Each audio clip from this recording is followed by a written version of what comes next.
Missionary kids, or MKs, are their own culture of people in themselves.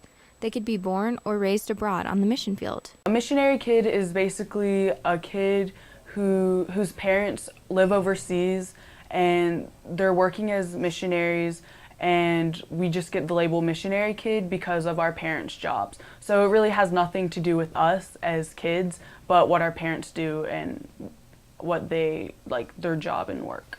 It's definitely different, and it's kind of like being a pastor's kid.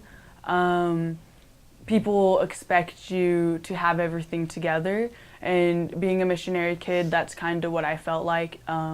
Just having parents who, they work in the missions, and so people don't think you don't mess up or fall.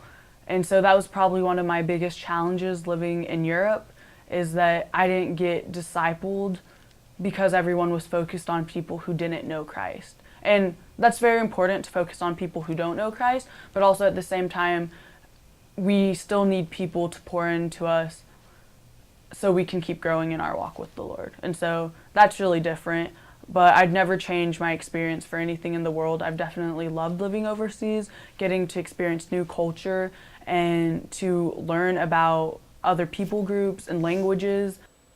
That was Sadye, and she is one of the thousands of missionary kids around the globe whose parents are from the United States, but travel around the world, living in different places. I've lived in 7 countries. I'm from Cambodia, and now I moved back to America to attend college.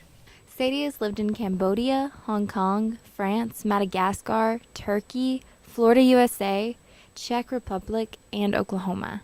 All the American kids have grown up with like Pop-Tarts or like peanut butter and jelly sandwiches. Is something that you wouldn't think would be such a huge culture shock, but just the different foods that people have grown up with.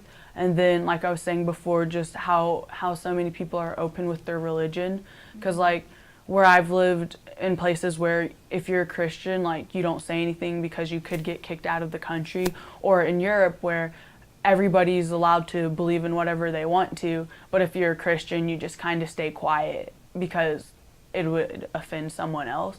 And so coming back and just hearing everyone like just so casually throwing Christ or just what they believe into the conversation has definitely shocked me. I asked Sadye what she would ask herself if she were the interviewer, and this is what she said.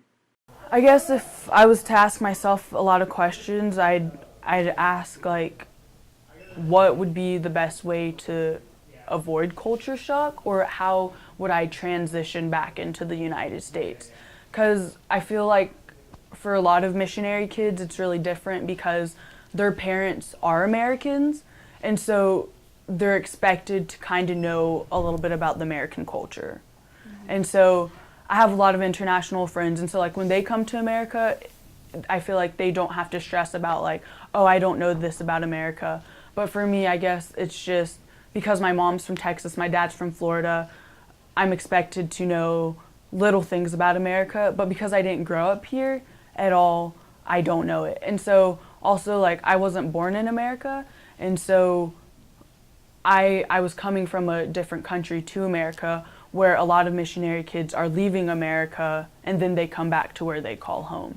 And so just time is something that we just got to get used to as missionary kids, and adjusting back to the country and just realizing that just because something's different doesn't mean it's wrong, it's just different. Being a missionary kid is a different lifestyle than most Americans are used to.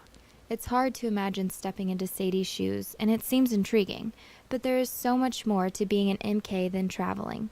Sadye actually lived in these places. She wasn't a tourist or a backpacker. She was there to stay for a year or more. With all of the ups and downs of being a missionary kid, I don't think Sadye would trade it for the world.